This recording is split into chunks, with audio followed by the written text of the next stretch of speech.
Hey guys, I'm Combat Craig, and today we're going to talk about some of the easiest VA disability claims to get approved. And those can be, believe it or not, presumptive VA claims. They are on my list of easiest VA disability claims to get approved because if you're on the VA Presumptive List, then the VA can presumably cover you for VA disability compensation with an out and in-service connection, without a direct link to active duty service. So what does the VA Presumptive List mean? Have you heard of this? Go check it out. What it means is that your disability did not occur on active duty and it was not caused by or aggravated by your active duty service. This happened after you got out, and there are no records at all in your service treatment records, so the VA doesn't even need to go looking in there. You only have to establish a nexus link between your current disability and the presumptive list. And that's usually your DD-214. It shows your time, date, and location. So it's easier to link it to your DD-214 than it is to your active duty service in most cases. So let's hop into it.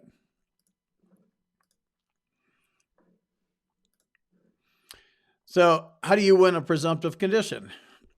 You need to submit a diagnosis of a disability. That doesn't change.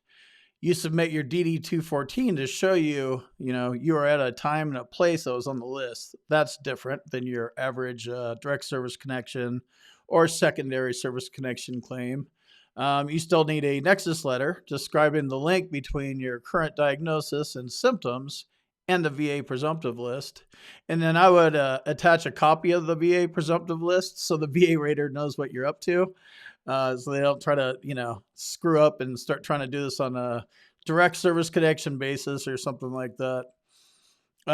A presumptive service connection is similar to a secondary service connection in that you are connecting a disability you got after you got out and left active duty service, but instead of trying to attach it to something that's already service connected, you're tying it to your DD-214.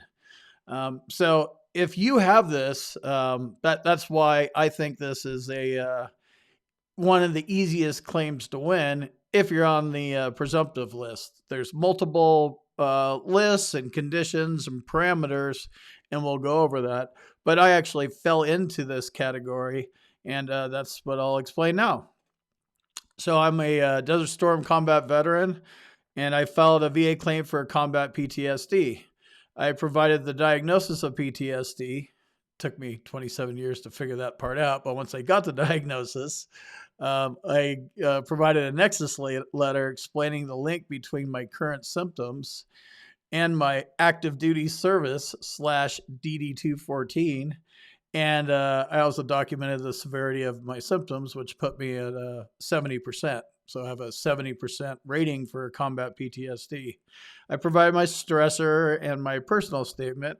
And I was not sent to a CNP exam. And I believe that happened because the VA could presumably cover me because of my DD-214. It says right on there, this is the Desert Storm, Desert Shield, Theater of Operations. And it shows the date that I showed up and the date that I left. So that's why I think it can be an easy VA claim to win. Before I get into the VA presumptive list, if you enjoy this type of content, please hit the subscribe button and hit the like button on this video. Comments are also encouraged, and if you have anything to chime in about presumptive conditions, please do. Your interactions with the video help it get out in front of more veterans, and that's why this channel has been growing so fast lately. More people are digging and, hearing what I'm putting down. So I want to keep it going. So I appreciate all the support. So the VA presumptive list is broken down into 3 different categories, and they are categorized according to, number 1, the category of the disease, number 2, the activity that took place, and number 3, the location. So let's go into number 1. This covers the category of disease. It's covered under 38 CFR 3.309A. It lists down all coverable presumptive chronic diseases. The term chronic is a loose description because some of the ailments in the list are not incurable. Therefore, all conditions in this list are considered chronic unless caused by other symptoms other than military service. Verbiage is everything. Read that one again. So this is a wide-ranging list with stuff from arthritis, brain hemorrhage, liver cirrhosis, diabetes, Hodgkin's disease, tuberculosis, MS, ALS, different types of cancers, and more. So to fall under the criteria for chronic diseases, you need to serve for at least 90 days, and the disease must manifest to 10% or more within the first year of discharge from duty. Scrolling the wrong window there. Sorry about that. Tropical diseases. So the United States is obviously a climate country, continental climate country. I'm in Idaho, so it's definitely not very humid up here.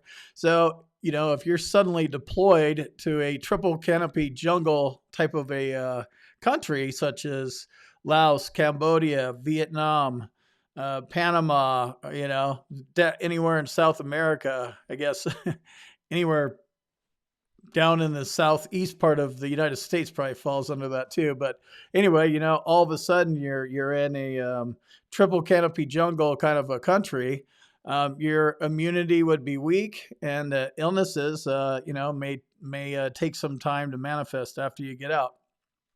If you are a veteran assigned to a tropical country, you might fit into the presumptive list for tropical diseases under 38 CFR 3.309B.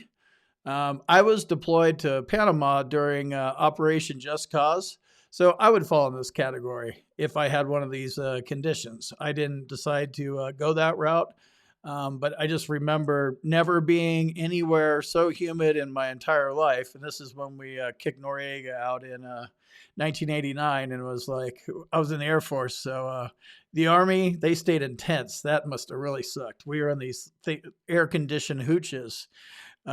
So yeah, the Army guys aren't going to give me any love here, but yeah, you'd literally, walk from the hooch to the shower hooch, and you're sweating on the way there, sweating on the way back. It just was horrible. I wasn't used to that kind of humidity. So illnesses are down, triple canopy jungle.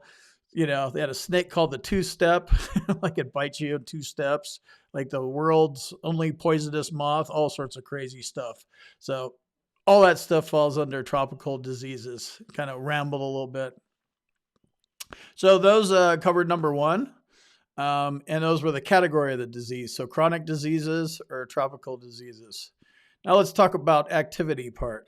So prisoners of war, right? One of the things that could happen to you is captivity. It's very difficult to prove in-service connections for conditions that happened if you're a POW. I mean, it's like you're not even here. You're in Vietnam, in whatever, the Hanoi Hilton or whatever it was, right? So 3.309C lists POW specific conditions. They're divided into two, depending on ailments, requirements of at least 30 days imprisonment, and there's no time coverage. So 30 days of imprisonment's the bar there. Conditions, prisoners of war are exempted from the 90-day service presumption rule. The disease must manifest to 10% or more within the first year of discharge from duty. And that is a common theme, so I will not read that every single time. So POW, that falls under activity. Radiation exposure is another one. As we all know, dangers of radiation do not surface immediately, right? Unless you're exposed to, you're sitting on Chernobyl. But 38 CFR 3.309D covers presumptive diseases under radiation exposure. That's a mouthful. Most significant is the deployment within 10 miles from Nagasaki or Hiroshima in 45 or 46. So lots of different examples for radiation exposure. I understand that.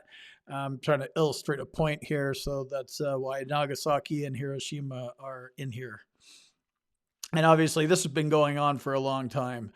Some of these presumptive conditions, POW, radiation exposure, et cetera, et cetera. Another one that falls under this category is mustard gas or lucite exposure. They're both blister agents and lung irritants, and they're used during chemical warfare. They're used a lot during World War I and World War II. And it's just funny. Record keeping during these times is difficult. Like, it was obviously not on a computer. Who knows what was going on with your medical records? If you have a grandpa that's a World War II veteran or a great grandpa, I'd love to see some of those old records, how they were kept and stuff like that. But, I assume they're just typed out on a typewriter, if those were even invented yet. I know they were in World War II. So the conditions are similar for that as well. So the third one, and this one is probably you might qualify for some of these things that I've already talked about, but location is probably going to cover the majority of you guys that are watching. If you're between 35 and 80, you're probably going to fall into the location category here. So Vietnam and Korea War veterans, World War I and World War II had mustard and lucite, as their chemical weapons. Vietnam and Korea had Agent Orange and all the other rainbow colors. Those were gnarly too. And, that stuff was sprayed around to destroy the foliage and make it easier to see the enemy and all that kind of stuff. And they've been fighting, this Agent Orange stuff for a long time. And as a matter of fact, the Blue Water Navy veterans, the Blue Water is 12 miles off the coast. Boots on the ground is when your boots hit the ground at Tonsanut. And then there was other, conditions. The brown water guys got it a long time ago too. So the Blue Water Navy vets, 45 years, just amazing how long this takes. But I saw a blog post where they're processing, like there are stats, and they're pushing these things through. So that's what actually sparked this. One of the easiest VA disability claims to win is a presumptive condition if you have it and you fit into the criteria. It's easier than trying to do the active duty way. So if you are a Blue Water Navy veteran and you're experiencing this, did you win quickly? What's the process like? And I don't mean that you've been waiting for 30 years. I know that sucked. But since they made the decision, have you gotten anything in the mail? Please leave a comment and let me know. I'm definitely interested. I know the audience would be as well. So Agent Orange is a problem. You have to have a proof of deployment to or near herbicide exposed areas. Same thing on the 10% or more within the first year of discharge. Another thing with Agent Orange is that stuff was everywhere, all over countries, airplanes, different bases. So if you can prove that you're exposed to herbicides, you can win your claim that way too. If you're at a base, there's a picture of you in a plane sitting next to a gallon of it. That was actually used in a claim. I saw that somewhere. I was like, wow, that's great medical evidence. A photo of me sitting here smoking a cigarette like a Camel non-filter, sitting there leaning on a big old 5-gallon, not 5-gallon, but what are those, 50-gallon or 100-gallon of Agent Orange? Yeah, so that's a good way to, hey, look, I got it. So the last category here is Gulf War veterans. This is the category I fall into. And the Gulf War veteran thing is just kind of strange because it's August 2nd of 1990 through now. We're all Gulf War veterans, Gulf War 1 and 2. And I am well aware that we should have finished it off so we never had a 2. And we wouldn't have had all these problems for you guys that had to go back between 2003 and now. But here we are. So the VA's been moving a little faster, especially compared to, took them 45 years to do the Blue Water part. for the Vietnam veterans. So they do have Gulf War syndrome, multi-symptom illnesses, um, you know, Gulf War illness. They have presumptive lists and conditions in them. Very very difficult, I think, in with some of these things. A lot of these things, they're rule out kind of things. Like they rule out this, and then it's like, well, we can't figure out what this is, so you must have chronic fatigue syndrome. So of course they're not making it easy, but if you have the criteria, it could be easy. So that covers, I don't want to go too much into the Gulf War veterans part. I have chronic fatigue syndrome. I know that I have it because I'm a Gulf War veteran. And I didn't even file a claim for it. It actually came with the duty to assist. So that's why I know it's easy. Be careful how you do it. If you're a Gulf War veteran, take a look at all the Gulf War syndrome illnesses and diseases and all that kind of stuff, burn pits, all that stuff.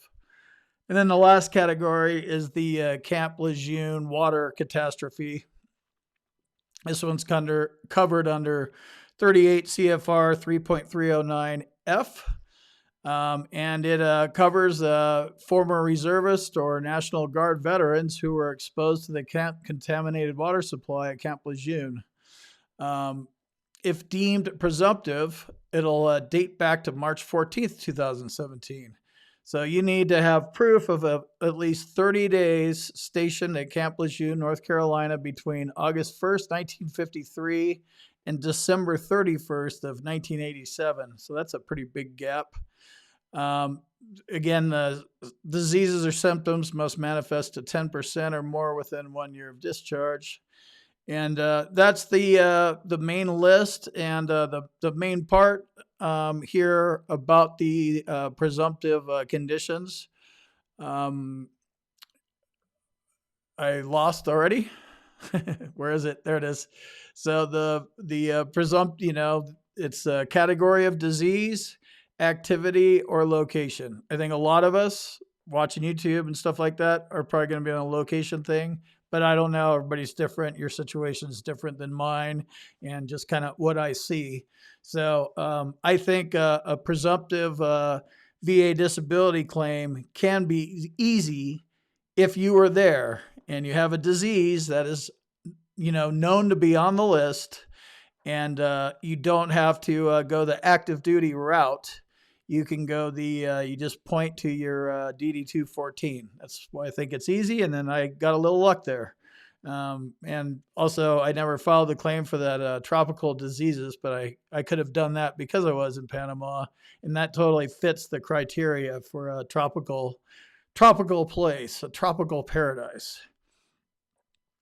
So I'm going to pop a thumbnail up here on the screen nice and big that shows a video where I break down some more easy VA disability claims to win. These are the most common and some of the easiest to win on a primarily secondary service connection basis. So check them out, and I'll see you in the next video.